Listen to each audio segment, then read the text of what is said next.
On a l'impression d'être dans une société violente. Je pense que ça, c'est une réalité sociale, subjective, vécue. On a l'impression qu'il y a de la violence partout. Euh, le problème, c'est que quand on regarde, d'ailleurs Jean-Pierre Lebrun l'a dit au début, quand on regarde vraiment si c'est vrai, ben, en fait, c'est pas si clair que ça. Sur le long terme, c'est faux. Ben, il y a 200, 300 ans, 400 ans, les sociétés étaient infiniment plus violentes qu'aujourd'hui. Si on prend la violence infligée à soi-même, Marie-Elisabeth en a parlé tout à l'heure, le suicide, c'est l'ultime violence infligée à soi-même. Il y a 30-40 ans, il y avait 800 suicides d'adolescents en France. Vous savez combien il y en a aujourd'hui? 350. C'est beaucoup moins. Et c'est très bien. Et ce qui est drôle, c'est que quand je dis ça, ben, j'ai l'impression que ça déçoit tout le monde. Parce que ben, finalement, c'est dur de dire que quelque part, peut-être que la société, elle est moins violente en fait. Hein. Alors c'est ça qui est extraordinaire, c'est que d'un côté, on a l'impression qu'elle est massivement plus violente, de notre côté, ben, il y a des marqueurs assez clairs, difficilement discutables, qui disent le contraire. Donc on est un peu perdu, et on est d'autant plus perdu que finalement, le mot violence, il veut dire quoi? Eh bien, on ne sait pas. On ne sait pas. Alors tout à l'heure, on a parlé de violence symbolique, et je suis d'accord avec Alain Petit, pendant longtemps, je me suis dit, mais c'est n'importe quoi. Enfin, Bourdieu, il n'a qu'à venir voir aux urgences ce que c'est que quelqu'un qui a reçu 10 coups de couteau dans l'abdomen, il va voir que ça n'a rien à voir avec les rapports de domination. Enfin, bon. Alors, regardez ce qu'on trouve dans les livres. Bon, j'ai adouci mon point de vue. Hein. J'ai adouci mon point de vue, mais enfin quand même. Alors, quand on regarde les définitions, dans les études qui comptent la violence, ben, la violence, c'est les coups. C'est les coups ou alors d'être contraint sous la menace d'une arme ou un tiers qui est contraint sous la menace et qui nous oblige à faire quelque chose. Alors, des définitions extrêmement simples, mais les ligues de lutte contre la violence, une fois j'ai entendu, la violence, c'est ce qui refuse la dignité d'un être humain. Bon, alors là, si vous voulez, on est en pleine dilution conceptuelle. Si le refus de reconnaître la dignité d'un être humain, c'est de la violence, alors effectivement, de la violence partout. S'il y a de la violence partout, il y a de la violence nulle part, et le concept a disparu. Donc, on ne sait pas de quoi on parle, et donc, du coup, c'est un excellent sujet. Parce que si ça nous touche beaucoup, et si on ne sait pas de quoi on parle, alors il faut réfléchir. Alors, la première chose qui vient aussi à l'idée d'un clinicien, c'est le rapport de la violence avec le trauma, qui est une évidence. Or, aujourd'hui, on parle beaucoup de traumatisme, en particulier chez les psychiatres, de trauma complexe. On voit avec le champ du trauma s'élargit, qui est en fait un concept récent, hein, vous savez, qui est venu à peu près au moment de la guerre du Vietnam. Avant, reconnaître que le traumatisme c'était quelque chose, c'était discuté dans la société. Et donc aujourd'hui, on a du trauma partout et on a l'impression qu'il y a un lien entre trauma et violence, et je rajouterais même en tant que clinicien, entre violence et psychose. Alors ça, c'est plus tendu, mais pourtant, alors je ne veux pas dire que les patients psychotiques sont violents, encore qu'on leur attribue ça. Vous savez que les patients psychotiques subissent beaucoup plus la violence qu'ils ne la prodiguent. Et pourtant, socialement, on a l'impression dans les médias qu'il y a de la violence dans la psychose. Et ça aussi, c'est intéressant. Alors, dans le temps qui me reste, je vous propose d'essayer de déconstruire tout ça, d'essayer de voir pourquoi on ne sait pas ce que ça veut dire que la violence, et il y a des explications, en quoi ça a un lien avec le trauma, et peut-être vaguement avec la psychose, mais bon, ça c'est l'objet de spéculation. Alors, revenons à la base de ce que c'est qu'un être humain, en particulier un sujet pensant. Ben, alors, je vais faire l'hypothèse qu'il y a une réalité. C'est-à-dire qu'en gros, vous existez indépendamment de moi. Bon, vous savez que c'est compliqué à prouver, mais enfin, c'est un postulat acceptable. Vous existez, vous êtes dans la réalité, vous êtes sympathique, mais vous pouvez être dangereux. La réalité peut être dangereuse. Et donc, du coup, ben, dans la vie, notre objectif numéro un, c'est d'être confronté à la réalité et de survivre. Et comment on fait? Ben, la réalité émet des signaux. Donc vous me parlez, je vous vois, il y a de la lumière, il y a des photons, donc ça rentre, ces signaux rentrent, sont captés par mes organes des sens, la vue, l'ouïe, etc. Et puis mon cerveau intègre tout ça et construit une représentation de la réalité. Et cette représentation de la réalité me permet d'anticiper ce qui va se passer et donc de me prémunir des dangers de la réalité. Et c'est ce qu'on fait en permanence, on anticipe, c'est pas moi qui le dis, hein, c'est une banalité psychophilosophique, on anticipe en permanence, notamment que quand on voit une porte et qu'il y a une poignée, on anticipe le fait que si on tourne la poignée, elle va s'ouvrir. On ne s'en rend même pas compte. Alors, ce qui se passe, c'est que notre cerveau est fait, alors ça c'est les travaux d'un cognitiviste britannique qui dit que, en fait, en permanence, notre cerveau est construit de façon à ce qu'il y ait une adéquation la plus forte possible entre la représentation de la réalité que notre cerveau construit et la réalité elle-même. C'est-à-dire qu'en fait, on est efficient si notre représentation de la réalité est assez conforme avec la réalité. Si on construit une représentation d'une réalité parallèle, ça ne va pas marcher. Ça ne va pas marcher. Et puis le deuxième point, c'est que ce n'est pas qu'une représentation de la réalité, c'est une représentation dynamique de la réalité. Parce que si on veut anticiper, il faut pouvoir prédire. Et donc il faut s'inscrire dans une temporalité. Et c'est très subtil. D'ailleurs, on peut dire que le cerveau code l'histoire d'une rencontre avec la réalité. Notre vie, c'est une rencontre avec la réalité. Et notre cerveau code l'histoire de cette rencontre. Et d'ailleurs, ce codage est très étrange. Notre cerveau ne code pas comme dans un film, avec un avant, un après, un moment. Tout est assemblé de façon bizarre. Il n'y a qu'à voir ce qui se passe dans un rêve. Le temps dans un rêve, c'est très bizarre. Puis il n'y a qu'à voir si je vous demande ce que vous avez mangé il y a 3 jours, au repas du soir. En fait, oui, sur le coup, vous ne savez pas ce que vous avez mangé il y a 3 jours au repas du soir, et qu'il va falloir faire plein d'efforts pour reconstruire ça, pour reconstruire ce temps. En tout cas, c'est ce que fait notre cerveau. Donc, il construit une histoire, et ça nous permet de survivre. Et alors, le truc qui a l'air, alors ça a l'air évident, mais en fait, ça n'est pas tant que ça, parce que ces représentations que nous construisons, elles sont issues d'une multimodalité. C'est-à-dire, il y a le son, il y a la vue, il y a la proprioception, et ça va avoir avec la violence, naturellement, c'est-à-dire notre corps perçoit des choses à l'intérieur de lui-même.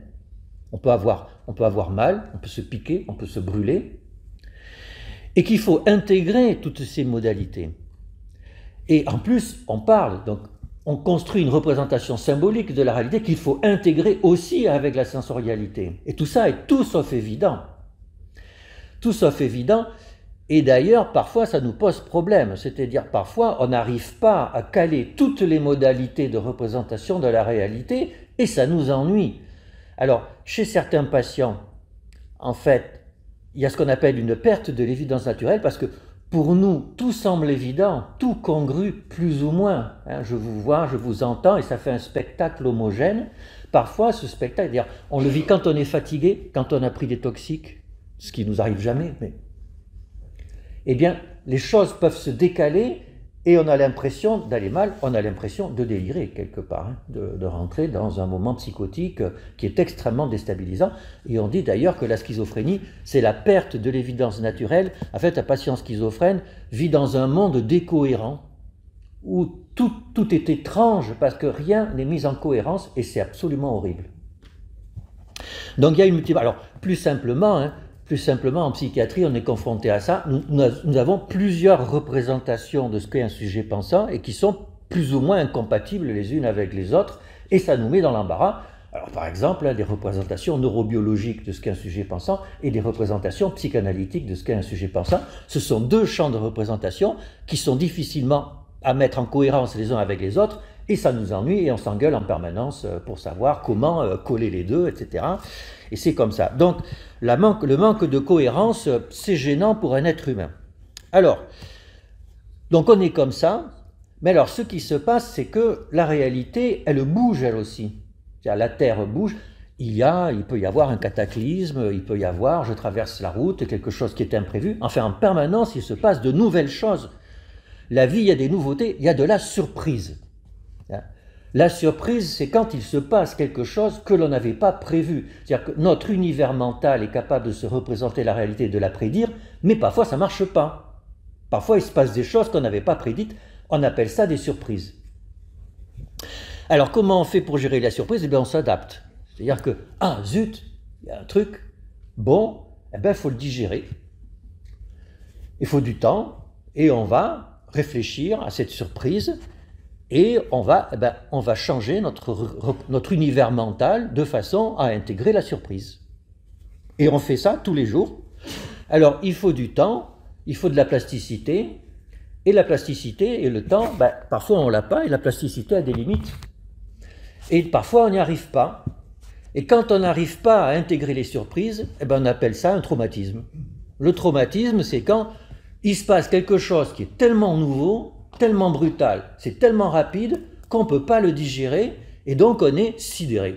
On est sidéré, on est déréalisé d'ailleurs. Vous savez, tout d'un coup, on ne sait plus où on est dissocié, parfois on est déprimé. Donc on est traumatisé, et qu'est-ce qu'il faut? Il faut du temps, il faut du soin, il faut sortir du monde qui bouge très vite pour pouvoir se reconstruire et retrouver une représentation de la réalité. Donc le trauma, c'est quand tout d'un coup, le monde change tellement vite que on ne peut plus suivre et on se sent quelque part en souffrance et déstabilisé par ça. Alors, néanmoins, il y a des traumas, il y a des moments dans la vie où ça change beaucoup et où c'est bien. Donc il y a des traumas positifs. Alors, ça vous choque, hein, mais une rencontre amoureuse, c'est un trauma. C'est un trauma, c'est une rupture dans la vie. Il faut du temps pour s'en remettre, hein, on est déstabilisé, on ne sait plus où on est, etc. Et c'est bien. Et même, alors il y a d'autres phénomènes, hein, la révélation mystique. Tout d'un coup, voilà, Dieu existe, je comprends tout, etc. Voilà, c'est une rupture dans ma représentation de l'univers. Et des gens peuvent être extatiques comme ça pendant des jours pour se reconstruire dans leur nouvelle représentation du monde qui va intégrer Dieu. Et alors, de façon beaucoup plus terre à terre, un scientifique, ça a été décrit par Poincaré un jour alors qu'il prenait le bus, tout d'un coup, il comprend, aussi par Laurent Schwartz, le découvreur de la théorie des distributions, qui était dans une cave à Toulouse pendant la Seconde Guerre mondiale, et qui décrit un moment extatique qui a duré plusieurs jours, où tout d'un coup, il comprenait tout, et ça ne s'arrêtait pas, et il écrivait, et il était complètement sidéré par ce qu'il découvrait. Donc c'était un moment traumatique, mais positif. Et puis bien sûr, il y a des moments traumatiques désagréables. C'est des moments traumatiques où votre univers de représentation du monde change, mais il pousse à la décohérence de vos représentations qui préexistaient. Et bien, à ces moments-là, non seulement vous avez un trauma, mais vous ressentez un moment de violence. La violence, c'est quand il y a une déstructuration de votre univers mental qui s'accompagne d'un trauma. Alors, cette décohérence brutale de nos représentations, elle peut avoir plein de causes. Alors, une cause souvent proposée par les collègues qui travaillent sur le trauma, c'est la sursaturation sensorielle, donc une bombe qui explose. Donc, il y a une sursaturation sensorielle, et cette sursaturation sensorielle met en décohérence votre univers psychique par un simple effet physiologique. Alors, pour un psychanalyste lacanien, la rencontre avec le réel. La rencontre avec le réel conduit à une décohérence brutale. Pourquoi? Parce que, par définition, hein, le réel, c'est ce qui est inaccessible au symbolique et à l'imaginaire. C'est-à-dire que dans nos représentations du monde, il y a des choses que nous ne pouvons pas nous représenter. Par exemple, nous avons tous deux reins, la plupart d'entre nous. Vous ne pouvez pas vous représenter vos reins.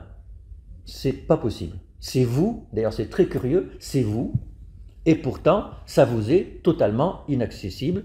Vous ne verrez jamais vos reins, vous ne les sentirez jamais, sauf s'il y a un caillou qui se coince dans le calice, et là ça va vous faire horriblement mal, et vous ne saurez pas pourquoi vous avez mal et d'où ça vient, et ça sera violent. Ça sera violent parce que vous serez face à quelque chose qui rompt la représentation que vous avez de vous-même et qui traumatise et qui fait mal. Donc la rencontre avec le réel. Alors, donc voilà, la violence qui est donc quelque part en lien direct avec le trauma, mais pas toujours. Alors on pourrait s'arrêter là, mais alors on n'aurait pas la violence symbolique. Alors qu'est-ce qui se passe en fait? C'est que chez l'humain, c'est plus compliqué. Chez l'humain, il y a effectivement une réalité que j'ai envie de dire matérielle, c'est-à-dire que j'ai 2 reins, il y a des fauteuils orange ici, il y a une bouteille d'eau en face de moi. C'est une réalité matérielle, mais il y a aussi une réalité sociale qui est extraordinairement importante. Parce que nous sommes des mammifères sociaux.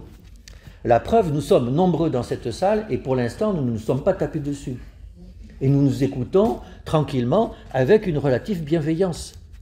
Et en fait, c'est très rare chez les mammifères d'arriver à faire ça. Donc nous sommes terriblement sociaux et cette socialisation, elle est permise parce que nous construisons ensemble un univers social cohérent avec des discours qui nous construisent tous ensemble. On appelle ça des discours mythologiques. Alors par exemple, dans des sociétés, on va dire que Dieu existe et il explique le fait que Dieu soit là, explique le fait que nous aussi nous sommes là et que quand nous n'étions pas là, alors il y avait ça, et puis que quand on va mourir, alors il va se passer ça, et nous acceptons tous ensemble ce récit sur ce que nous sommes et ça nous permet de mieux vivre ensemble. Donc il y a un ensemble de représentations sociales qui nous permettent de nous structurer et d'être en adéquation avec ces représentations sociales, avec ces discours sociaux. C'est aussi important que d'être en adéquation avec la réalité matérielle. Il y a des sociétés où si vous dites que Dieu n'existe pas, c'est aussi dangereux que de prendre une voiture dans un accident de la route. La rencontre avec la réalité sociale peut être aussi brutale, très matériellement, que la rencontre avec la réalité matérielle. Et donc, il faut que nous nous construisons une représentation de cette réalité sociale pour pouvoir anticiper comment elle bouge et pour pouvoir gérer la violence potentielle qui est en elle-même. Et c'est compliqué. C'est compliqué parce qu'il va falloir mettre en cohérence la représentation de la société et la représentation matérielle.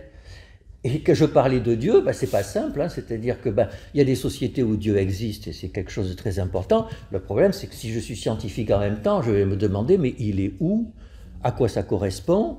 Et donc je vais avoir 2 champs de représentation dans lesquels il y a Dieu qui existe et qui est là et c'est important, et dans l'autre où il n'existe pas, et la rencontre entre les deux va me mettre en décohérence et va me mettre mal à l'aise dans ma vie d'être humain.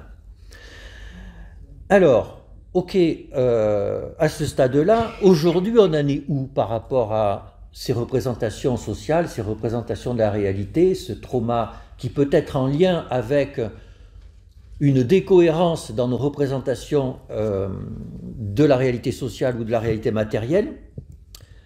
Alors, sur le plan de la matérialité, aujourd'hui, et de notre rapport douloureux à la matérialité, ça va mieux. Quelle est la chose la plus difficile qui puisse nous arriver en rapport avec la matérialité? La douleur. Or, aujourd'hui, on traite la douleur de façon unique dans l'histoire de l'humanité. Pendant longtemps, les traitements antalgiques, ça se résumait à l'opium, et l'opium, c'était pour les riches. Donc, pendant longtemps, il n'y avait aucun traitement de la douleur. Aujourd'hui, on n'a quasiment plus mal, on a un arsenal thérapeutique considérable pour traiter la douleur. Alors, bien sûr, il y a des gens qui ont encore mal, il n'y a pas de problème, mais ça n'a rien à voir avec ce qui se passait même il y a 30 ans. Donc on a beaucoup moins mal. Il y a beaucoup moins de brutalité aujourd'hui. On parle beaucoup de viol, d'inceste, etc., de trucs comme ça, mais on en parle beaucoup, et c'est très bien, mais avant il y en avait beaucoup plus, bien entendu, parce qu'on n'en parlait pas. Les viols avant, c'était juste normal. Aujourd'hui, c'est un scandale. Et c'est très bien qu'on dise que c'est un scandale, mais il y en avait plus avant. On était dans les sociétés beaucoup plus brutales avant. La rencontre avec le réel, il y en avait plus avant. Il y avait beaucoup plus d'accidents de la route. Un accident de la route, c'est une rencontre avec le réel. Quand vous voyez, d'ailleurs sur le bas-côté, une voiture écrabouillée, avec des gens où on voit des tripes qui dépassent, c'est la rencontre avec le réel. D'ailleurs, c'est pour ça que tout le monde s'arrête, pour regarder. C'est pour regarder le réel, ça fascine. Il y a beaucoup moins d'accidents de la route aujourd'hui qu'avant. Donc, il y a beaucoup moins de violence. Et la société lutte justement à Alors, est-ce qu'elle a raison? Tout à fait. Oui, la lutte contre cette violence va jusqu'à, eh ben, quand même, quand on tue des animaux pour les manger, ben, on les met dans des abattoirs et on les cache, vous savez, hein, on les cache, on fait des choses pas bien, mais on ne veut pas voir qu'on fait des choses pas bien. Puis il y a la corrida. La corrida, c'est un lieu de trauma et de violence. On veut interdire la corrida justement parce que c'est un lieu de violence et de trauma. Mais alors, est-ce que c'est bien de faire ça? Est-ce qu'il faut complètement annuler le fait qu'il existe potentiellement une réalité matérielle qui est intrinsèquement violente? Ça, c'est une vraie question, je ne sais pas. En tout cas, aujourd'hui, en ce qui concerne le trauma physique et la violence matérielle, il y en a moins, c'est juste une évidence. Par contre, il y a la réalité sociale. Et alors là, ce qui se passe depuis 10-15 ans, c'est des changements hyper rapides de notre société, c'est une évidence, hein, et des fragmentations des récits mythologiques. C'est-à-dire qu'on n'a plus, avant il y avait une religion, il n'y en a plus, il y en a plusieurs. Avant il y avait la science qui disait la vérité, ben, vous savez que c'est plus vrai. Avant il y avait une chaîne de télévision qui disait un discours unique dont on pouvait parler le lendemain matin au travail. Maintenant il y a 100, 200, et puis il y a Netflix, etc. Il y a les réseaux sociaux, enfin il y a une fragmentation totale des récits mythologiques et qui vont très très vite et on n'arrive plus à suivre. On n'arrive plus à suivre dans nos représentations mentales une société qui évolue aussi vite. Et donc on ressent un trauma light. On ressent un trauma light, d'ailleurs que les collègues psychiatres ont bien du mal à définir parce que quand même, enfin, être confronté à une société qui va mal, c'est quand même pas pareil que de subir un attentat comme il y a eu au Bataclan ou recevoir des coups de couteau ou se faire violer. C'est quand même pas la même chose. Et pourtant, quelque part, on retrouve un peu la même chose, c'est pour ça qu'on met le même mot, mais ça n'est plus en rapport avec la réalité, c'est en rapport avec la société. Nous sommes dans une situation de décohérence de notre représentation de la réalité sociale. Et donc nous vivons ça comme de la violence, comme un trauma avec de la violence, et ça se voit au quotidien, les questions de genre, qui pour certains d'entre nous, j'ai même envie de dire pour beaucoup d'entre nous, relèvent de la violence, c'est-à-dire aujourd'hui, ah ben non, il n'y a plus d'hommes, il n'y a plus de femmes, on peut être les deux, ou on peut changer, et pour beaucoup d'entre nous, c'est de la violence. C'est pourquoi? Parce que ça nous oblige à reconsidérer notre représentation de la réalité sociale de façon brutale et inacceptable. Nous prenons ça comme une violence. Alors, que faire contre ça? Alors, il y a plusieurs solutions. Alors, comme tout va vite et qu'on n'arrive plus à suivre, ben, on peut prendre de la cocaïne et puis vivre ça, et puis voilà. Et puis, donc, c'est l'option de l'humain augmenté. Alors, on peut dire que c'est pas bien, mais de notre côté, on a tous pris du thé ou du café ce matin ben, pour se réveiller, pour être attentif. En fait, on fait ça en permanence. Voilà. Bon, alors la cocaïne, ça, c'est quand même peut-être pas l'idéal. Enfin, de notre côté, vous savez, en pédopsychiatrie, la prescription de Ritaline augmente de façon considérable chez les enfants. Bon, je ne vais pas dire que la Ritaline c'est de la cocaïne, mais enfin, ça stimule les récepteurs dopaminergiques. Bon, on peut discuter. Enfin, quelque part, enfin, on peut se poser la question de savoir où on va avec ces prescriptions. Donc, ou on fait l'humain augmenté, ou alors on prend du temps. On prend du temps, on va se promener dans la forêt, etc. Alors, on va faire des cures de détox. Alors, la cure de détox, on va boire des infusions d'ortie, etc. C'est pas ça qui va changer votre vie, mais c'est le fait de sortir de la société qui va vite et prendre le temps d'encaisser tout ça et de se reconstruire. Et donc, les cures de détox, c'est très bien, mais pas pour les raisons qu'on pense. Et puis, ben, on peut aussi échanger tranquillement, parler les uns avec les autres, dans des moments... Pour les enfants à l'école maternelle, on dit temps calme. Ben, il faut se dire temps calme, voilà, on s'arrête, on discute, parce que le langage, effectivement, ça oblige à prendre du temps. Le langage, ça protège de la violence, quand même. Moi, je pense que le langage, fondamentalement, protège de la violence. et nous aide à nous reconstruire. Et c'est ce qu'on fait aujourd'hui. Et donc merci pour ça et merci pour votre attention.